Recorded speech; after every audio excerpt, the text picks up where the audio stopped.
You're not still drawing those lame, childish doodles, are you? I was startled by the voice and turned around to find my stepmother, who I hadn't heard from in 13 years, standing there with her arms crossed in arrogance. I bet you're not living a decent life, are you? What on earth are you doing here? Don't tell me you're begging? Her mocking sneer, filled with disdain, brought back a flood of painful memories. I will never forgive this woman. This is at a corner cafe. In the quiet interior of the shop, my stepmother's shrill laughter echoed, instantly drawing the eyes of everyone around. That same condescending attitude hadn't changed over the years. I vowed to make sure she would never open her mouth again. Yes, thanks to you. Then, as if on cue, a man entered the shop, announcing his arrival. This man was the one I had arranged to meet, but he was actually my stepmother's. The stepmother couldn't hide her surprise at the man's unexpected appearance. True success isn't about living a parasitic life, relying on someone else's money to have it easy, but rather it's a single ray of light that comes from sticking to your convictions and tirelessly working hard. My stepmother finally understood this, but by then it was too late, and the final words told to her by the man sealed her fate, leading her life to become desolate without saying more. Those words I'll never forget. My name is Susan Adams. Influenced by my mother, a painter and art school teacher, my love for drawing since childhood led me to successfully enter the competitive art college I aimed for, and I now dedicate my days to creating art pieces. Starting with sketches inspired by my mother's paintings, I grew fascinated with expressing my imaginative world through art, cherishing the time spent sketching beside her. In the future, I want to become an artist who can captivate people just like my mother. To this big dream, my mother would nod strongly and always supported me. She was such a kind mother. Mom, I'm off. I have loads of assignments today, but I'll do my best. My daily routine now is to join my hands in prayer to the photo of my smiling mother, say goodbye, and leave the house. In fact, my mother passed away when I was in elementary school, becoming my guardian angel. Amid this, a certain person's piercing gaze always finds me. This person, always glaring at me with watchful eyes, is my stepmother, whom my father remarried during my high school years. My stepmother, who saw me, a serious art club member working diligently on my paintings, as gloomy and dull, constantly mocked me. Always cooped up in your room drawing, what are you even thinking? Such a weird kid. She'd say, throwing me a look of contempt and scoffing. This was my daily reality. Even now, as an art college student, the slander continues. I only got in by luck with no real talent, and studying art will never be useful for the future, she claims. She must have been pretending before the marriage. Think of me as your real mom and feel free to talk about anything, she'd say with a smile, promising to create a supportive environment for my art, claiming I'm rooting for you. But that kindness was all a lie. After the marriage, she turned on me, especially when we were alone. Her nastiness became evident. My anger knew no bounds when she deliberately ruined my work, intended for a competition, by pouring used cooking oil over it. Instead of apologizing to me, trembling with anger, my stepmother insulted my worthless paintings and kicked other artworks around before leaving the room. I still can't forgive her actions to this day. Yet, I remained silent. In front of my father, she played the part of a doting mother with a disturbingly sweet smile, and since their marriage seemed happy, I couldn't shatter the happiness my father had finally found after raising me alone since my mother's passing. The rift between my stepmother and me only deepened over time. I channeled these unresolved feelings into my college life, putting even more effort into my artwork. Especially busy before competitions or project deadlines, I'd stay up late at the university working on my creations, valuing every moment so much that I started staying at a friend's place near campus. Home became just a place I returned to occasionally, enduring my stepmother's usual sarcasm and malice only during those times, but leaving felt like being freed, lightening my spirits. I decided to avoid seeing that person's face as much as possible. Just as I was living day by day with that thought, I got a call from my dad after a long time. We had both been busy, and recently we hadn't seen much of each other or even talked, but I was sure my father was doing fine.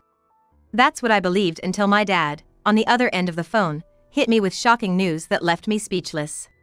He had cancer. And it had metastasized to various organs, leaving him with little hope for recovery. Why had he kept this from me until now? Unable to hold back my tears, I sat down on the floor.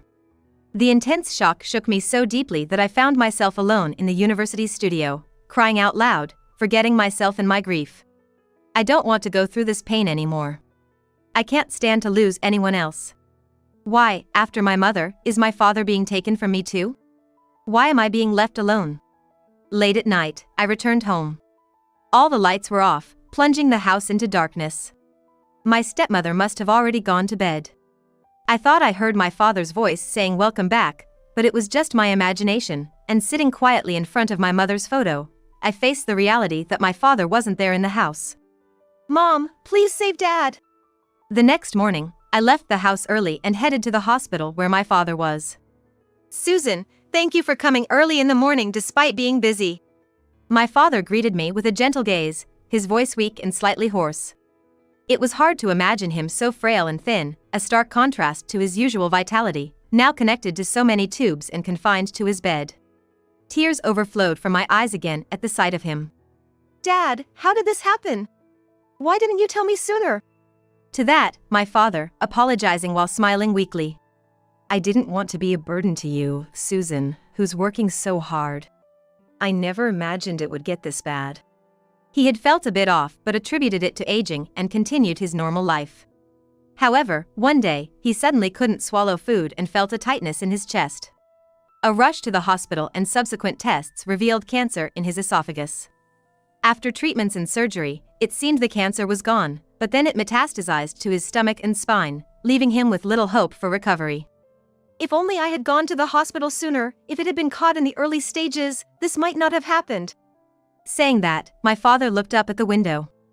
Or maybe it's Mom's jealousy over me remarrying.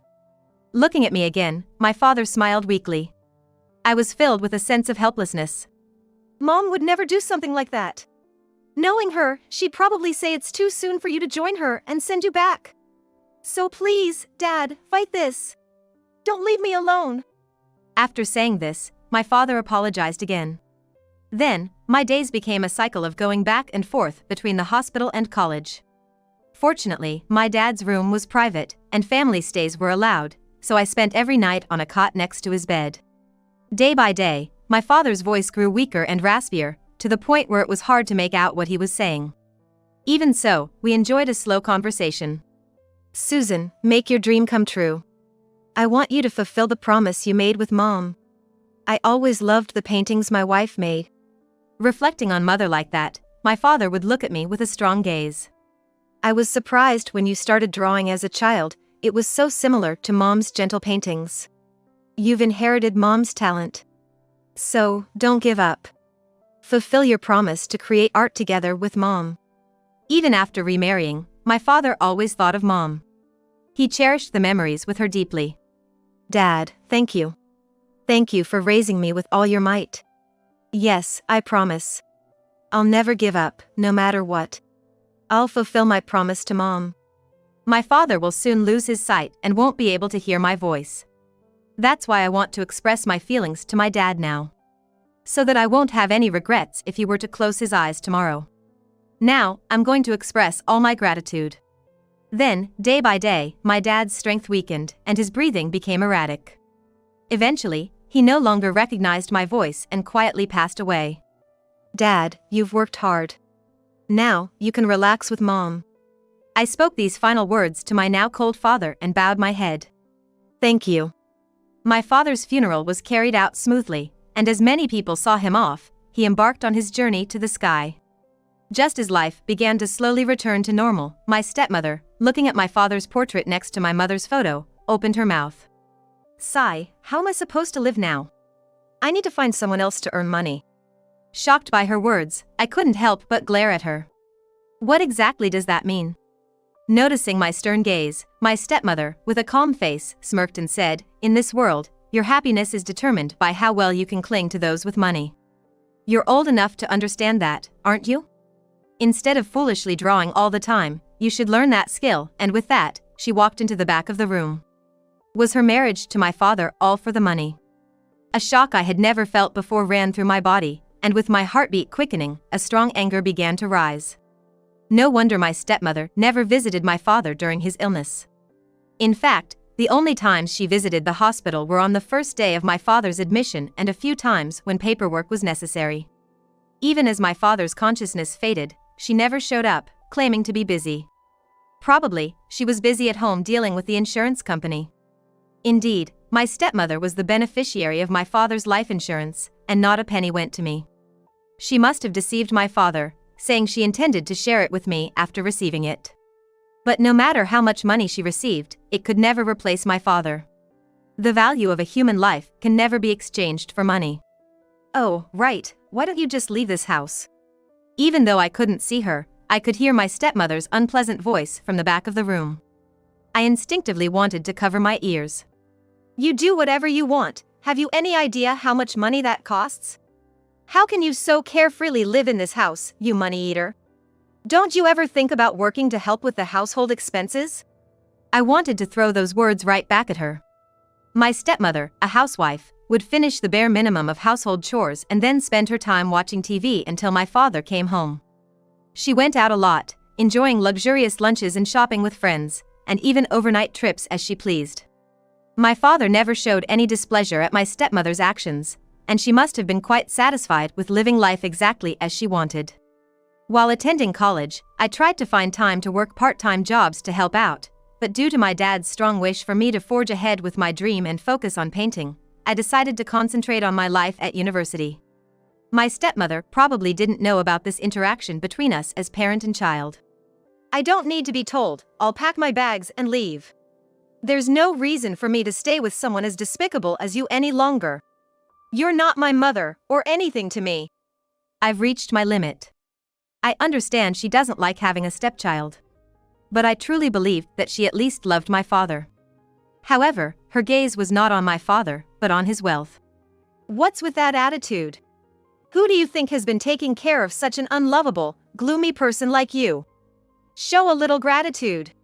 When have I ever been taken care of by my stepmother? Such a pointless argument, a waste of time. I'll pack my things and leave in a few days. Let's end our relationship here. Don't ever involve yourself with me again. Uncontainable anger welled up as tears. It's time to end such demeaning quarrels. Thanks to a will left by my father, a larger portion of his inheritance was allocated to me. Taking the inheritance, memories of my parents, art supplies, and a few daily necessities, I left the house. My life living alone, while financially tight, was spent sparingly using my father's inheritance, juggling part-time jobs between my studies, and dedicating myself to art production. Years passed, and on a day in the 13th spring since leaving home, I was at a cafe on a street corner for a meeting. Arriving earlier than the meeting time in the quiet cafe filled with the aroma of freshly brewed coffee, I leisurely enjoyed the view outside the window. Watching cherry blossom petals quietly fall, I was struck by their beautiful yet fleeting strength, enjoying this peaceful moment away from the hustle and bustle, all by myself. That's it, I'll paint the cherry-lined streets my mother loved, filling the canvas. Then, the cafe door opened and I heard the staff say, "Welcome." I instinctively looked towards the voice to see a customer in a flashy pink dress that seemed out of place in the wood-toned calm of the cafe. Huh? This must be a joke. It was a face I recognized. However, I quickly averted my eyes and turned my gaze back outside the window. This couldn't be happening. We weren't supposed to meet again. Then, the sound of footsteps approached, and a flash of flashy pink caught my eye. Hey, you. It couldn't be my stepmother. I turned my face away from that annoying voice. Why are you ignoring me? I spoke to you since it's been a while. You're as unpleasant as ever. The sudden shouting from my stepmother changed the atmosphere of the quiet cafe in an instant. As I turned around in surprise, her verbal onslaught didn't stop. You're not still drawing those childish, tacky pictures at your age, are you? Trying to make a living with such a gloomy hobby is just impossible. Haven't you started to see reality yet? Her condescending attitude towards me hasn't changed even after 13 years. My stepmother's tactless remarks echoed throughout the cafe, leaving the people around us perplexed. You're not leading a decent life, are you? What exactly are you doing here? You're not begging, are you? Her words, filled with scorn, brought back painful memories. But I'm no longer the person who is scared of her. I will never forgive this woman. Or perhaps, you want to come back home? Unfortunately for you, I've remarried and live in that house with my new husband. Well, if you pay rent properly, I might let you live there. It seems she's tricked another wealthy man into a comfortable life. It's audacious how she can claim our house, filled with so many memories, as her own. Yes, thanks to you. I had kept my silence, not wanting to be swallowed by such a vulgar person's taunts, but I've reached my breaking point. I'll make sure she never opens her mouth again. I've had my struggles, but now I have a stable income and live a peaceful life in a new apartment near the station. My stepmother seemed a bit taken aback by my unexpected response, but due to her fixed notion of me, she refused to acknowledge the truth. What are you talking about? Where near the station is there a new small apartment? Are you dreaming? Or have you given up on reality and retreated into a fantasy world? I can't take it anymore. Just being in the presence of such a selfish and oblivious stepmother makes me nauseous. It seemed impossible to wait until the appointed time. Apologizing to the person I was supposed to meet, I stood up to leave. Just then, a man's voice came from behind. Unfortunately, it appeared the man I was supposed to meet had just arrived. He was a magazine journalist, and in fact, I was at this cafe to be interviewed by him. The thought of being associated with this flashy, tasteless woman was troubling. It would be bad if it became widely known. In a panic, I tried to take the journalist outside when suddenly, why are you here? Didn't you say today was an important day for an interview? Is your work finished? My stepmother, flustered by the man's arrival, stumbled over the leg of a chair with her high heels and fell to the floor with a thud. What are you doing here now? Weren't you supposed to go to a job interview today? With that outfit, have you lied again? Although the situation was unclear, it seemed the two knew each other somehow. Determined not to cause any more commotion inside the cafe, I took the two, who were about to start arguing, and left the shop. You're lying too, aren't you? You were all excited about interviewing the talked-about painter today. And yet, here you are in a secret meeting with this gloomy girl. Could it be an affair? As soon as we stepped outside, my stepmother started making a scene. I was dumbfounded by her vulgar remarks that hadn't changed over the years. You! How dare you speak to the teacher like that? Apologize. You've been nothing but rude since the start. Who do you think you are? At the journalist's words, my stepmother froze a bit. I deeply apologize, teacher. This is my wife, who tends to jump to conclusions and has a habit of speaking her mind without filtering her words. I will speak to her later. The journalist apologized to me. It's embarrassing to be called a teacher, but indeed, my paintings are currently attracting attention. My painting, which won an award in a competition, caught the eye of a famous artist who commented on its vivid and soft touch and shared it on social media. This sparked a wave of interest, and now my art is featured on scarves and umbrellas in collaboration with a renowned brand, displayed in stores. The buzz didn't die down. A world-famous artist who liked it wore a t-shirt printed with my painting in a new song's promotional video. The video's views skyrocketed, and orders for the t-shirt flooded in from around the world. I'm still amazed by the response, but I'm thrilled that the art I learned to love from my mother is being seen by so many people. To spread my mother's passion for painting, I actively accept magazine interviews. My stepmother, finally accepting the truth, couldn't hide her surprise and exclaimed, "Why would anyone care about your silly paintings?" but was quickly reprimanded by the journalist again. My paintings might be silly to you, but they are recognized by many.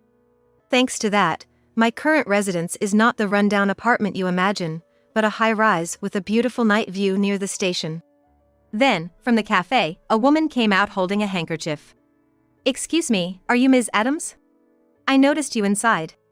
I hesitated to approach, but I'm a fan of yours. Could I get your autograph here? She asked, unfolding a handkerchief printed with my painting. I happily signed it, exchanged handshakes, and bowed to the woman as she left with joy. Despite taking your time today, my wife ruined the interview with her rude behavior, and I sincerely apologize. I will definitely make it up to you, and I hope we can reschedule the interview for another day.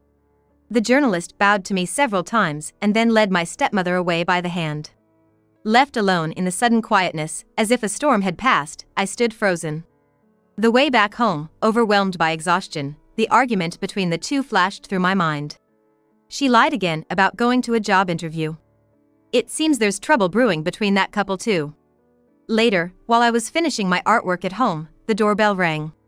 Wondering who it could be during the day, I peeked through the intercom's monitor to see my stepmother's figure. How did my stepmother get into this apartment, which is supposed to be securely protected and not easily accessible? Moreover, how did she manage to find this place? Shocked, my hand accidentally hit a vase, causing a loud noise as it fell to the floor. Fortunately, the vase didn't break, but the sound might have reached outside the door. I gasped. "Susan! You're in there, right? Open the door!" My stepmother outside kept knocking and loudly calling my name, risking a nuisance to the neighbors. If this situation continues, it will become a nuisance to the neighbors. Unable to bear it any longer, I cracked open the front door. "Don't shout! And what the heck? How did you get in? How do you know where I live?" Then, upon seeing my face, my stepmother attempted to cling to me, crying, as if to beg for comfort. This was a stark and eerie contrast to the stepmother who had always looked down on me and berated me, leaving me unable to hide my shock. "Susan, I wanted to see you so much. By chance, I found a document with your address on it at home. That made me want to visit, but the entrance hall security was so strict, I couldn't get in easily. Luckily, a delivery person came by, so I pretended to be a resident and snuck in with them." What does she mean snuck in? The excuse of accidentally finding my address in a document is far too convenient. A journalist who should absolutely protect the privacy of their interviewee would surely handle my personal information carefully, never leaving it in a place where it could be seen. "Your lies are transparent. You must have stolen your husband's important documents to rummage through them for my address. I don't know what you want, but leave. I have no need for you here. If you don't leave soon, I'll call security." My guess was right. However, my stepmother froze like a stone, unwilling to leave. "I just wanted to see you and looked at my husband's documents a bit. Actually, I have something to ask of you." The demands she continued with were selfish and unforgivable, further fueling my anger. 13 years ago, my stepmother had driven me out of the house, living a life of luxury with my father's wealth and the insurance money received, but eventually, that money ran out, and she began looking for a kind man who could support her in her desperation. And luckily, she welcomed the magazine journalist she met as her new husband.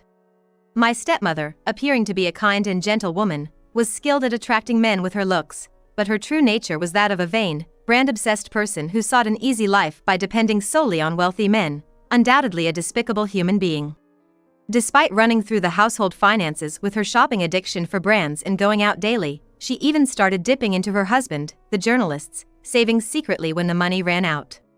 When her extravagant spending was discovered and she was severely reprimanded, she only made excuses about working to pay it back, never actually seeking employment, which infuriated the journalist. Yet, my stepmother couldn't escape her dependence on branded goods and started visiting consumer finance companies. Her debts, with no means of repayment, quickly ballooned, and she found herself wandering the streets in despair when she spotted me looking out from a cafe window. "Back then, I never imagined you'd turn out to be so successful and on the winning side." She started buttering me up. I see, that's her angle. There's only one reason she's come to me. "I really want to pay off my debts soon. Could you lend me some money, just a little? I promise I'll definitely pay it back." This person, who would cling to anyone for money and use any means for her own desires, like a parasite, looked at me with tearful eyes, trying to garner sympathy. Despite feeling outraged by her ridiculous act and pathetic display, I managed to suppress my rising anger, unable to raise my voice inside the apartment. "If you want to borrow money, look elsewhere. I don't have a penny to lend you." I closed the door. I felt so helpless. My father's money had been wasted on such a worthless woman. Then, my stepmother started banging on the door from outside again, shouting, "Open up. Don't get cocky just because you're making a little money now. Do you have any idea what I went through to take care of you? Don't I deserve any gratitude? You traitor." What does she mean by traitor? I wanted to throw those words right back at her. To rid myself of the nuisance causing a commotion outside, I contacted the security guard, then called my husband. My stepmother was quickly taken away by the security guard who had arrived. Despite her vile screaming and desperate resistance, she was no match for the security guard's strength. Her voice faded away into the distance. 10 minutes later, my husband returned home. Actually, I married a police officer who works at the local precinct 5 years ago, and we lived together in this apartment. Jokingly calling himself my bodyguard since I became famous, he is a reliable husband who would protect me with all his might if anything happened. He was off duty and had gone to the nearby gym that day, but he rushed back as soon as I called him. My husband, who knew about my estranged stepmother and our unexpected encounter at the cafe where I was showered with undeserved verbal abuse, immediately went to the security office after hearing the whole story from me and took the raging stepmother to the precinct. According to what my husband told me that night, my stepmother continued her nonsensical shouting at the precinct, leaving the officers baffled. The journalist, who came to take responsibility for her, was furious upon her arrival, and for a moment, the precinct was thrown into chaos. After sharing everything I had told him with the journalist, the fact that she had been in debt was a complete shock to him, and his anger surged. In addition to being irritated by her past behavior, having the interview appointment with me ruined, and finding out she had secretly been in debt, his patience reached its limit, and he started making a scene about getting a divorce. Overwhelmed by the humiliation of being unable to escape her debts, being taken away by the police as a suspicious person, and then having the husband she relied on for money propose divorce, my stepmother must have felt unbearable disgrace. Losing her composure, she began to shout incoherently and lash out, eventually being subdued by the police. Thus, a long day came to an end. Later, the journalist visited our home with a box of sweets. Reflecting on his lapse in security that allowed my stepmother to see important documents, he deeply apologized to us for the significant inconvenience caused by her causing a scene in front of our house. I urged him to lift his head immediately and gladly accepted the request for another interview. And later, I was finally able to sit down for the interview. When I shared the story of my relationship with my stepmother, he was astounded, exclaiming, "I knew you had a stepchild from a deceased former husband who was out of touch, but I never imagined it was you." The magazine subsequently featured an article on me as a genius painter, loved dearly by my parents yet leading a life full of turmoil, a story that quickly captivated the public's attention. My story was even broadcasted on TV, further sparking a boom in my artworks. According to what the reporter told me during the interview, even after being reprimanded by him, it was discovered that my stepmother had been dipping into his savings without permission, which only fueled his anger further. Consequently, there was no division of assets at the time of their divorce, and my stepmother was left with nothing. After several attempts to find a new source of dependency, my stepmother struggled to attract men as she had in her youth, unable to compete with her age. Eventually deciding to work on her own without relying on others' money, she faced difficulty securing employment due to her lack of worldly experience, inability to cooperate, and zero work history, managing only to find a cleaning job which she lost within a few months. Inherent in her was a terrible habit of skipping work without notice and going home whenever she disliked something at work, causing headaches for her employers. Yet, having never worked before, she refused to acknowledge her own faults, causing a commotion upon being fired. With nowhere to go, her only reliance became consumer loans, as her debt continued to spiral out of control. The stepmother once made a single phone call to the journalist. "Help! Someone is chasing me!" Whether it was a hallucination or reality, her voice seemed terrified and trembling. However, annoyed by her call, the journalist set her number to be blocked. Since then, they've been estranged, and now, it's unclear where or what the stepmother is doing. Likely, she's hiding from debt collectors, possibly screaming somewhere, attacked by her hallucinations. Meanwhile, my husband and I moved and started a new life. The artwork I'm currently working on is a continuation of what my mother had been painting before she passed away without finishing it. If I ever become a recognized painter, I plan to complete my mother's piece and present it to the world as a joint work of mother and child. That was the promise I made with my mother before she died. With the end of my long years of hard work and my paintings now gaining recognition in the world, I believe I can awaken my mother's spirit in this piece. So, I took up my brush. Effort never betrays. Those who believe in themselves and never give up are the ones who truly grasp glory and happiness. A parasitic life will eventually come to an end. Those were the last words the journalist said to my stepmother. These words, echoing my own beliefs, are deeply engraved in my heart. And today, my husband and I welcomed another serene morning. My husband, who has a mild temperament similar to my father's, loves my work more than anyone and supports me closely. There could be nothing happier than continuing to live a peaceful life with my husband, my #1 fan. Today, too, I joined my hands in front of the photos of my mother and father.